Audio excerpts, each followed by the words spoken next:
সারাদিন এক ওয়াক্ত নামাজ যার কপালে জোটে নাই, তুই মানুষ বেটা? ইনসান তুমি? এটা সন্তান হইল? এটা মুসলমানের ঘর হইল বাজার?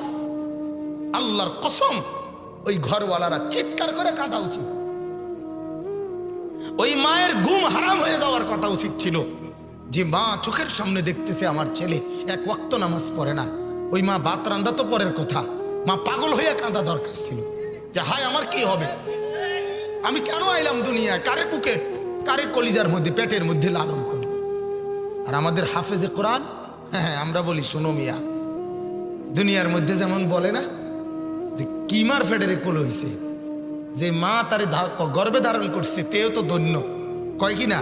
এ আল্লাহ বলবে হাসরের ময়দানে, ফেরেশতারা আমার হাফেজে কোরআনকে পেটে ধারণ করছে যেই মা, ওরে ডাক দে নূরের মুকুট পরা। আর বাবারে ডাক দে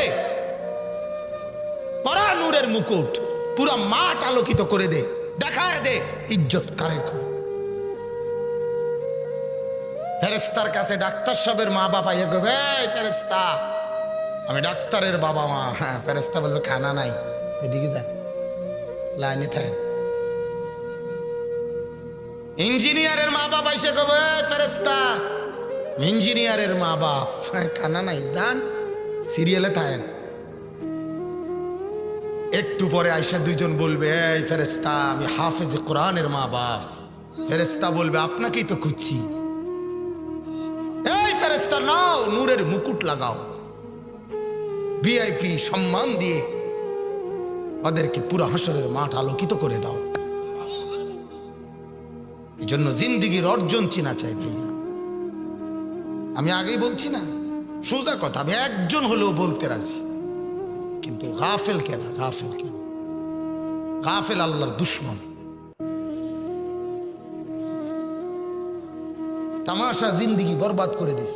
মুসলমানের ছেলে সকাল থেকে রাত পর্যন্ত একটা বারের জন্য আল্লাহ চেনে না। আরে আসলি কোত্থেকে, তুই করছিস কি বাজান? কোত্থেকে আসছ? কি করছেন? কি করণীয়? যাবি কোথায়? কেন আইলি? কিচ্ছু বোঝছেন না, অথচ 3 বেলা খানা ঠিক। হ্যাঁ, ইনসাফ এটা?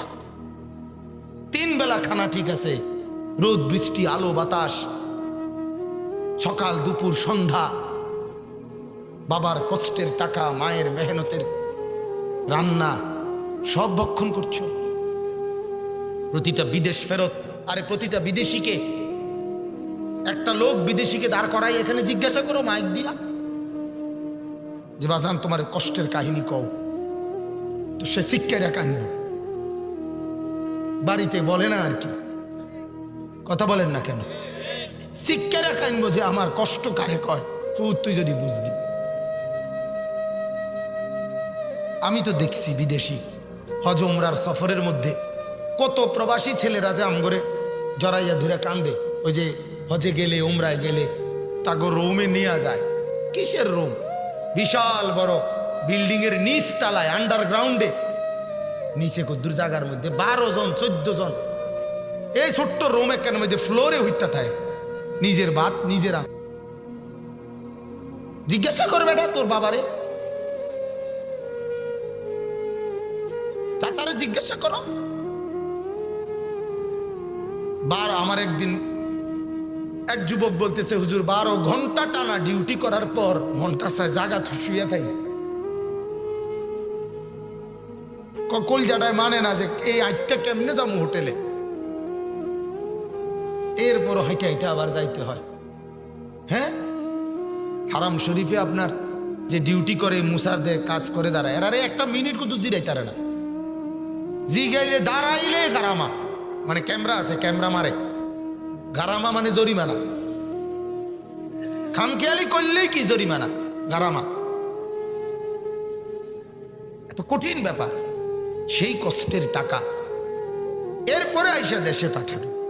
আহা, বাবার সেই মেহনতের ঘাম ঝরানো টাকা দিয়ে সন্তান উলঙ্গ ছবি দেখা জীবন শেষ। ওই বেচারার 1 মাসের কষ্টের 30,000 টাকা তুই নষ্ট করে দিলি এই উলঙ্গ নর্তকী চাইয়া। করলি কি বাপ, কামটা করলু কি কল? আমি মিনিটের মধ্যে মানে টাকা ডিরে কি করে দিল, জ্বালায় দিল, ছারখার করে দিল, জাহান্নামের আগুনে ফেলে দিল। বলেন নাউজুবিল্লাহ। আমার বাবারে আমি জীবনে একবার জীবনে আব্বারে আমি শুধু বলছিলাম, আব্বা আমি এই মাদ্রাসায় পড়তাম না, মানে একটা মাদ্রাসার ব্যাপারে আর কি, মাদ্রাসার ফরুম কিন্তু এটা তার পড়তাম না। এই আমার পুরো পড়ালেখার জীবনে আমি একবারই বলছিলাম, আমার মনে আছে আমার আব্বা সাথে সাথে বলছিল, ফুত পরের বেলা ভাত এক লোকমা খাবার আমার ঘরে খাইও না, এক্ষুনি বাইর, তোমার কামাই তুমি কইরা খাইও। এরপরে সাথে সাথে মাদ্রাসা চলে গেছি কাঁদতে কাঁদতে। বুঝছি যে না এই বাপ শক্ত বাপ, বাদ দিত না।